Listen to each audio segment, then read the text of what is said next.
Hey there, welcome to School of Emo, the podcast where we dive into the world of emo, pop punk, and everything in between. If you've ever found yourself in your car screaming the lyrics to Taking Back Sunday, wearing way too much eyeliner in the early 2000s, adding a buckle or a chain to every outfit you've put on, you are in the right place. I'm Erin Judge, and each week I will be your fellow student, guiding you through the music, the culture, and the history that shaped an entire generation of angsty teens. I am not the teacher of this school. I am a fellow student, here to learn alongside you and from you. Together, we will cover a lot of information that doesn't really matter, but will remind us of the days of stalking MySpace channels and getting lost in chat rooms. So connect your dial-up, turn on your webcam, and let's go to School of Emo. Welcome back to School of Emo. Today is an episode I am so grateful I get to even make, and that is my recap of Hayley Williams on her newest tour, Ego Death at a Bachelorette Party at the Ryman Auditorium here in Nashville, Tennessee last night, which is why I am exhausted and my words may blur together, but it was one of the best nights, and I'm so, again, grateful to get to recap this. So if we're taking it back to getting the tickets, I did not get tickets during pre-sale. If you were part of that atrocious experience, then you understand. I got labeled as a bot so many times. It was through Access, which is what the Ryman use. Like, we didn't even have Ticketmaster. So I was really disappointed. Even though I love this album, I was so pumped for this tour. I did not get a chance to get pre-sale. So I just kept an eye out for the Nashville tickets. Kind of every now and then I would just keep looking at Access and see what happened. And it was about a month ago, I think, and I was randomly searching one Saturday, and I just kept searching. I was like, ah, dang. So I posted on Instagram, and I was like, if anyone has an extra ticket, like, I'll buy you dinner, I'll dance all night, like, I'll buy you a piece of merch, like, I'll be your friend, whatever you want. I want to go with you if you have an extra ticket and looking for a companion to go with. And it was right after I posted that, within the hour, I checked Access again and somehow snagged one single ticket. Ended up being such a good spot. It was like in the middle, kind of back a little bit, but up. If you've been to the Ryman Auditorium, it's kind of like a flat section. It rounds around the stage. So flat at the bottom, but then as both the balcony section and the floor, it goes up at an incline. And so if you're sitting kind of further back, you actually have a decent view because you're inclined. Now, if you're sitting too far back, that incline will get, like, if you stand, you'll get cut off by the roof of the balcony area, and so you might miss some of the stage. But I was at that perfect spot, and I was on an aisle, so I could kind of scoot into the aisle a little bit, see around everybody, but I could see everything. It was absolutely a dream. I had no idea that that's what I was getting, but I was able to purchase it at face value. So I think I paid, like, after fees, $125 for the ticket, which was not so bad, especially with the resale issues that we've seen with people who are allowing it. The way that she set the tour up is that there was no transfer abilities. And so I think some people, still got through that way. But all that to say, was so grateful that I got tickets. I really thought I wasn't going to be able to go, and I only had one, so I went solo. Told my husband, I was like, I'm going by myself because I don't want to miss this show, and it mattered to me. So kicked him out, went by myself, and it was wonderful. So I had the ticket. I was terrified it was going to disappear. I've been stressed about this ticket for so long, even though it's been in my account, it was in my wallet, and until I got through the door, I was stressed, but I got there. So beyond getting the ticket, I think because that experience was so tough, and because it seems like recent concerts, like the big ones that everyone is really excited about, merch is just so difficult to get. It feels like there's limited availability every show you go to, and like just such a pain as well. And so I was really nervous about that, and I wanted some merch and, to show that I went, because again, I was really excited about this album. And so, with the Ryman, she did 3 nights here at the Ryman, Saturday, Monday, and Tuesday. My ticket was for Tuesday, so I was going to the last night. And the day before, because she hasn't really unveiled like city specific stuff. Like, she has, stuff that's on her website. There is a couple of items I think that you can only get at the show. One being like a parachute hat, which is like a Hayley Williams, like, airlines, and it's like parachute. That's a special one. I didn't get that, but there were a couple of others. There's like a zine, like a few things that you can't get on the website. Some of the shirts you can get on the website. But with her coming to the Ryman and this being her hometown, and the Ryman being known for doing like exclusive merch, exclusive posters, things like that, I was so surprised that there wasn't an announcement about that leading up to the show. But on the first day, they announced a special shirt, which I am wearing. It says Miss Paramore. It's a baby tee. There's like a unicorn. And this was a collaboration with Bug Girl, who has done some stuff for Hayley in merch in the past. So they've done some special collaborations. So this was supposed to be only a Ryman exclusive shirt. People were super excited about it. So I wouldn't be surprised if it shows up at future shows. But this was one of the exclusive items. The other one was the hatch print. So this is a very specific Ryman thing where a lot of bands, and really a Nashville thing, but a lot of bands will do hatch prints for like each show and like it be unique to that show. And the Ryman, usually there's always one if it's a big artist. And so they did a special hatch print for each night of her Ryman residency, as people began to call it. And so my fear was that these special shirts and the hatch print would be like sold out immediately. The hatch print you could only buy with cash inside the venue, not the baby tee, but it didn't seem to be the case, but I did plan to get there early. So in addition to them now announcing this special merch, and I'll show you the hatch print in a moment, they also, after the first show, so after the Saturday show, they announced early merch sales outside of the venue. So they started at like 3 and then doors opened at 6, I believe. That's how it lined up. And so they had like a little stage outside. And so whenever I saw that, I was like, okay, well, I planned on going early anyways, just to kind of get settled. And I wanted to make sure I got a hatch print. So I wanted to be in line to get in the door, even though there's no standing room. So with the Ryman, everyone has to be in a seat. There's no standing room.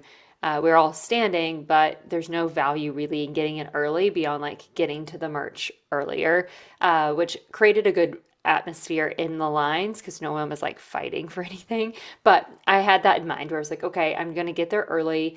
I am going to be by myself, so that'll make me feel better. That way I have time to like go get the merch I want, go to the bathroom, get settled. So I parked at there's a parking garage right across from the Ryman, parked there, got in line for merch, made friends right away. People like 10 years younger than me, but it was fun just like talking to people. Again, energy, great. Around that time, I got in line around 3:30 and wasn't too far back. Like line was moving quickly and it seemed like the merch was just like stocked well. Like there were no fears in line of them running out. I don't know if they ran out of this baby tee. Like I had full access to all the sizes once I got up to this actual purchase point, which is probably around maybe 3:50, a little before 4 p.m. So I was in line like less than 30 minutes to check out. So got my merch before, got the baby tee. I've called it the butter tee. It's kind of like it's more beige than yellow in person, but yellowy beige. Someone in line let me know that this is not a stick of butter, even though it looks like it, because it's the one that says Good Die Young presents Hayley Williams Bachelorette Party. It looks like a box, and then Hayley Williams Bachelorette Party is in yellow. It looks like a stick of butter in a box. So I'm calling it the butter tea. But the girl in line, who actually has dyed hair and uses Good Die Young, which is a hair dye that Hayley Williams started, it's apparently a hair dye box. So butter tea to me, hair dye box to everyone else. It has the cities on the back, so it's like the tour shirt. So I got this shirt. I got the Miss Paramore baby tee that I'm wearing. And so I got those outside. They had everything out there except they didn't have the parachute hat, they didn't have the hatch print, and they didn't have, I think, a bracelet, like one other thing. But everything else was there. So we got our merch. I went back to my car, put my merch away. Good setup with the venue, like being able to do that. And then there's also where I parked. It's called Fifth and Broad here in Nashville. If you go to the Ryman, it's a food court of all local restaurants. And so plenty of opportunities for like whatever you want to eat. So got an early dinner, grabbed a coffee, got back in line to get in the venue. So got back in line around, like doors opened at 6. I was probably in line around 4, 4:50, like almost 5 o'clock. Made some other friends. So right away, made friends. We chatted the whole hour that we were standing in line, like just sharing stories and everything. And they were great. Like, again, the crowd energy from that point on. And so what was also happening, some kind of going back again, just the experience as a whole, what happened from Saturday on through Monday and Tuesday is the day of, they announced that they would have box office tickets available starting at 5. So the doors opened at 6, but they were going to open up box office availability at 5. And I don't know how many were left over on Saturday or Tuesday, but as I was in the merch line, a few people were saying, like, okay, yeah, some people from our group are in this other line. So they had started that line and it was very well organized. But they said that the Monday night show, there was like 100 tickets that were available at box office. I kind of regret not moving forward with that, but like Monday we had a lot of storms and I tried getting like resale and access because I was like, I want to go twice if I can, but I probably could have if I would have just put my butt downtown and stood in line. But a lot of people I think got into the show because of that, and so that was happening. So whenever I got in line for the show, there were still people kind of doing the box office thing, but with those two lines going on, there was no like weird energy that you see from a lot of shows, I think, that have a lot of like standing room and things like that where people are camping out and doing all that stuff. It was a really calm energy. Like, it was about to storm, so we were all kind of just like hoping for the best in line and chatting, and everyone had the merch they needed. It didn't feel like there was this war in line. And some shows I've been to, it just feels like there's this weird war happening. And instead, it was more people all complimenting each other, sharing things with each other, like prepping for the rain if it was going to happen. And it was really nice, especially for it being a show I was alone. I was really nervous about that, of like what it would be like in the crowd and everything. I'm pretty short. My husband's really tall. And so I've kind of gotten used to being next to someone who sort of deters a lot of negative energy, but didn't have that. So that was pretty incredible. And then whenever we got in, the hatch prints were only available in the upstairs merch table. So they only have one merch area. And so it was actually pretty solid, like well organized, everyone like doing their best, like getting in line organized. No one was pushing, shoving, like no one had a bad attitude that I was around. Like, so good. Not long lines in the bathrooms, even though there's only like 2 bathrooms, not a lot of stalls necessarily, but no long lines, like good energy. So from the gate, like so good, which was nice. So hatch print, if you're watching, I'll show you the one that I got. It's yellow and white. It says Hayley Williams, Ego Death at a Bachelorette Party, with Water from Your Eyes, Ryman Auditorium, Nashville, Tennessee. The date's at the top. It has the yellow accents, and it has Hayley from the photo shoot in her little kind of white cotton dress with the stuff on her face, and then some fun little stuff around it. But very cool. I'm so happy I got it. It was $40 cash only, which I'm glad I saw in advance. I would have been really disappointed to show up without cash because I don't travel with cash, but this was that. The whole venue is cashless, so it's very confusing. So if you ever go to the Ryman, bring cash just in case, but know that your merch and everything else in the venue, you can't pay cash. So keep that in mind. In terms of food and everything, they have a lot of that. I got some caramel corn, which is a very Nashville thing, with a bottle of water, sat down and waited for the show. So got in pretty early, grabbed my spot. Again, was very pleasantly surprised by my seat because I didn't really know what to expect. There are poles, there are big pole columns in the Ryman Auditorium. So not only do you have to worry about if you're too far back and up the slant that you may not be able to see the stage because of the balcony, you also have to worry about if a pole is right in front of you. And these are pews, like church pews. They're not seats. And so they're pretty small per person. And if you don't fit, like, there's only so much space on the pew for the amount of people that bought the tickets. So sometimes, depending on the size of everyone in your row, you might be able to shift around a pole. But if that's not the case, which is usually true, you can't see around the poles. So I was very nervous, but I had a perfect view, like literally right in the middle. And there's like a straight like a walkway all the way up to the stage that had a perfect view of Hayley the whole time, which is, again, I'm so grateful. I can't believe it happened. I'm so grateful that it did. So that was the setup, the venue, great experience. In terms of the show, so the opener was Water from Your Eyes. I did not listen to them in advance, was not familiar with their music. It was definitely kind of different. Female forward, there's a female energy. I don't think they were all female, but not a surprise that Hayley would pick them out. They were very young, but yeah, different. I don't know how to describe them. I think listening to some, I guess this can be a hint towards what else happened. Power Snatch, the new Hayley Williams, Daniel James project, maybe a little bit more aligned with that style, like some like talking with singing, like just different, but good energy. They did well. They were like, it was very vibey, chill. Everybody stayed seated. We were all saving our feet. So that was kind of nice because everyone could see the stage perfectly fine when we're all seated. So we all just sat down, enjoyed ourselves, people go to the bathroom. A lot of people actually congregated in the kind of lobby areas, which was really interesting, like getting drinks, talking, all of that. But I found that really interesting just because I feel like people weren't just standing in line for concessions or just standing in line for merch. They were just hanging around, which was interesting. There were a few different like spaces set up. So even in line, kind of aligned with Hayley's advocacy work. There were people coming through the line checking like voter registration, so that was really nice. And then inside they had a table for the Ally Coalition, who she partnered with like donations for some of the tickets. They had a table inside, so they were like talking to people. So there were a few different little spots where people were kind of set up and doing things, but people were just hanging out. So it was kind of like a party, a pre-party outside in the venue.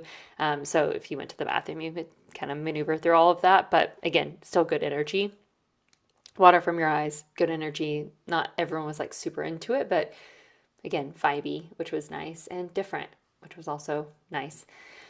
So they went on for about like 40 minutes, maybe just under 40 minutes. Started at 7, done by like 7:40-ish. And then Hayley went on the stage at 8 p.m. sharp, which was noted that that was going to be the case.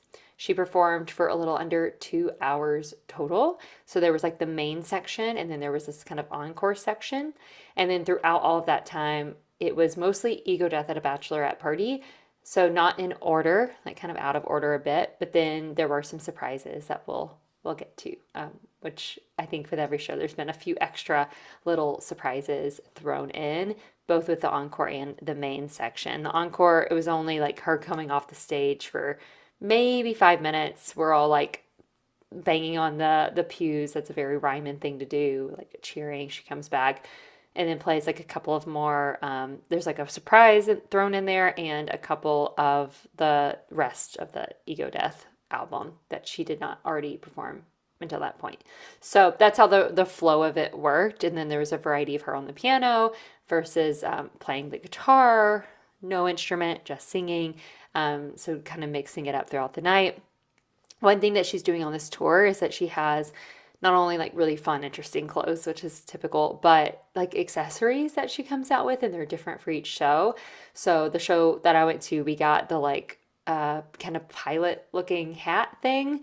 I don't really know what it's called, but it's like what old school like airplane pilots would wear to fly. So we had that little leather hat, and then she took it off a few songs in. But there have been some that have like an astronaut helmet. I think one show got like alien eyes. Like some shows have gotten the veil that was from the photo shoot. So they all kind of coordinate to different songs throughout the album, but just kind of different, quirky, weird. But she threw that in there. So we got that little hat, and then she's been throwing in different clothes. Like the second night she wore the Ryman Residency, she wore the Miss Paramore shirt. For our show, she wore a Power to the People t-shirt, which leads into our first surprise of the night. And this one's very specific to Tennessee. So I noticed this whenever I walked in because this person was sitting like kind of diagonal from me, like a few rows ahead of me. And so I noticed him at the beginning, and then before the show started, a lot of people were coming up to him, shaking his hand, talking to him. And that was Justin Jones. He's an American activist. I'd say that word, activist. But he's a politician here in the state of Tennessee. He is a strong member of the Democratic Party, and he is on the Tennessee House of Representatives for District 52 in Nashville, so parts of Nashville. So he's been really outspoken in the Nashville community against gun violence, against gentrification, against kind of corporate overtaking of city property. Most notably being there's like an e-tunnel thing that Elon Musk's company is the Boring Company they're trying to build. And so it's going to be like this electronic car tunnel from downtown to the airport. And they're kind of sidestepping voting and approval. It's just kind of it's a weird thing. I don't know 100% about it, but it's like a deal between him and I think the governor, like the state versus even Nashville. But they're getting like access to like the underground rights, which we don't have anything really underground in Nashville. So it's a very controversial project and attached to a very controversial person and company. And he has been like really outspoken against that. So he is like power to the people is like a lot of his message. And so her wearing that shirt linked to him being in the room. And so for Ego Death at a Bachelorette Party, the song, he came out on the stage, and that's when she does perform at the piano. So he comes out on the stage and sits at the piano, just sits beside her, kind of dancing, doing a hand motion, singing along as she performs that entire song.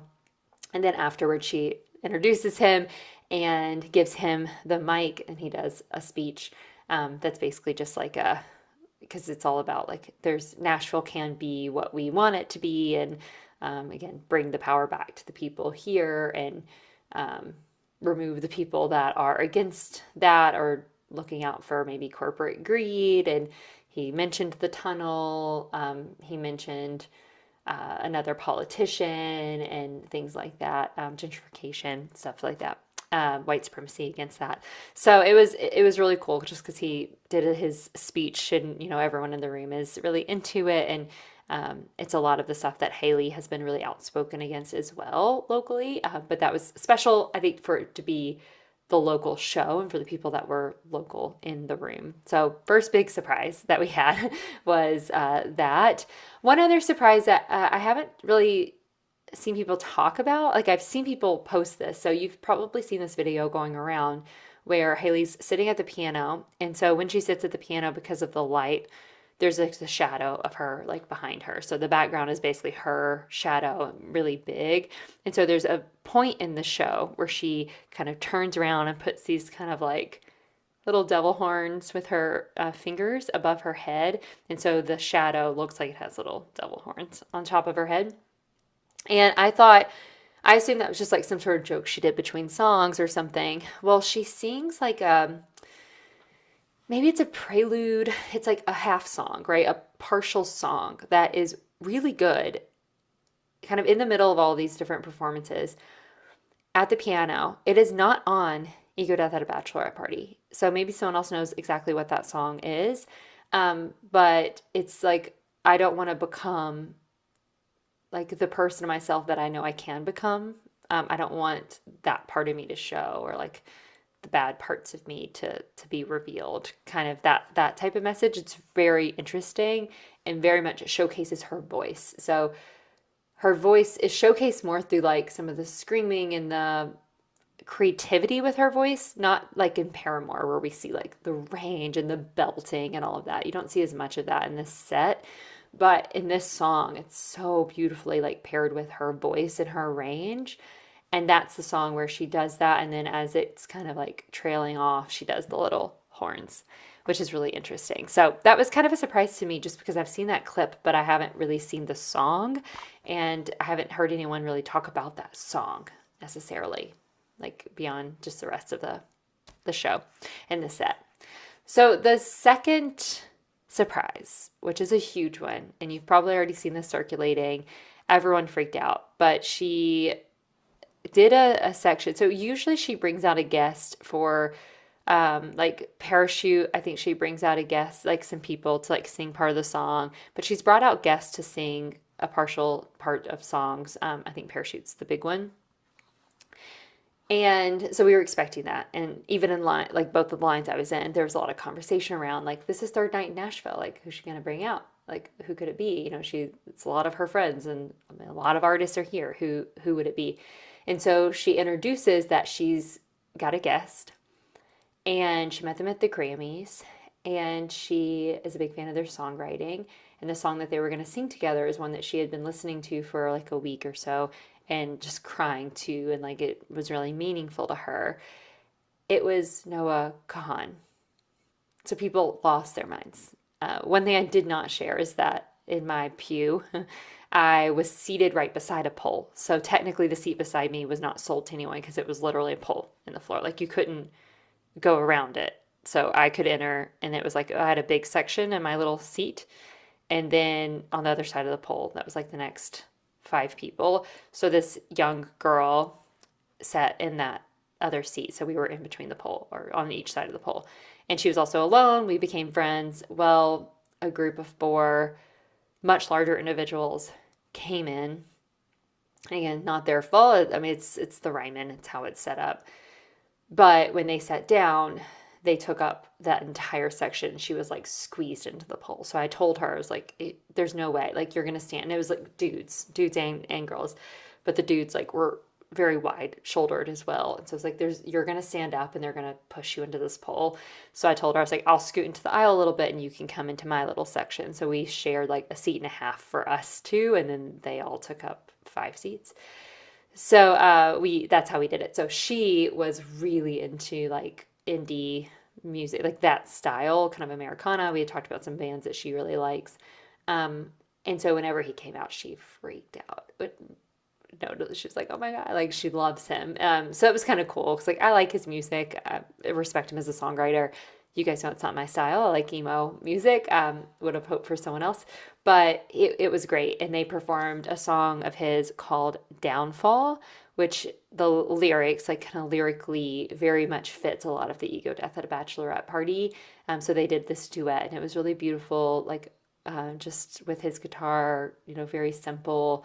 The room was almost quiet. Like, I guess it's off of his new album from what I can tell. I don't think it's one of the biggest songs on the album. Like I think the biggest one was like The Great Divide. So maybe it's one maybe people aren't as familiar with or just saying more lightly. Maybe everyone was just videoing because everyone was excited about it. But it was really cool. So he came out and they did that song together, completely a surprise, not expected at all. And that was part of the main set. So during the encore, the biggest name that we expected to come out was Daniel James, who is also a singer and songwriter and someone who Hayley's worked with. I believe he helped write some of the songs on Ego Death at a Bachelorette Party. But they also just announced, like not that long ago, this duo called Power Snatch, which is Hayley Williams and Daniel James. And it's very different than Paramore. It's very different than the Hayley Williams Ego Death stuff. It's kind of weird experiment. It's odd, I will say, but it's interesting. Very different. So in line, a lot of us were speculating, like, could it be him? And he's Australian, but I think he might live in Nashville, and they do work in Nashville, so that would have made sense. And so that was the thought that that could happen. I was also curious if like some of the American football guys would come out, like with our emo history. Didn't happen. But during the encore, Daniel James did come out, no announcement. So it was like the first song of the encore. So everyone had left the stage. I believe it was the first song. And so they all came back on stage and then he was just there and he was dressed differently. He had like darker clothes and he's a pretty tall dude. So he looked very different. Like it was clear that there was another man on the stage that we did not expect. They didn't say a word. They didn't say a thing about Power Snatch, but they went right into a song, which is a live debut of a new song called DMs.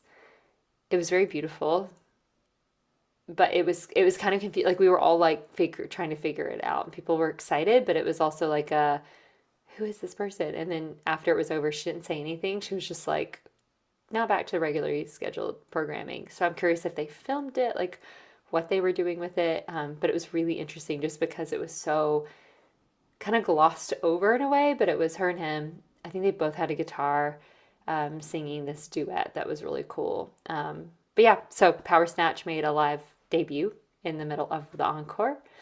And that was all for the surprises. She did bring out, I think, a couple of fans for Parachute. If they are more notable than that, I do not know who they were, but they came out towards the end. And that was it. Once the show was over, we all shuffled out, went home, and enjoyed the rest of our night. It was incredible. It was everything I expected it to be. Like, the sound was really good. All the clips I have, like, the lighting is great on the stage, so it's really good. It's easy to get like good video clips or good photos, which I've seen floating around. Like, if you have a decent view and like a camera that zooms in, like, you're gonna get a good video.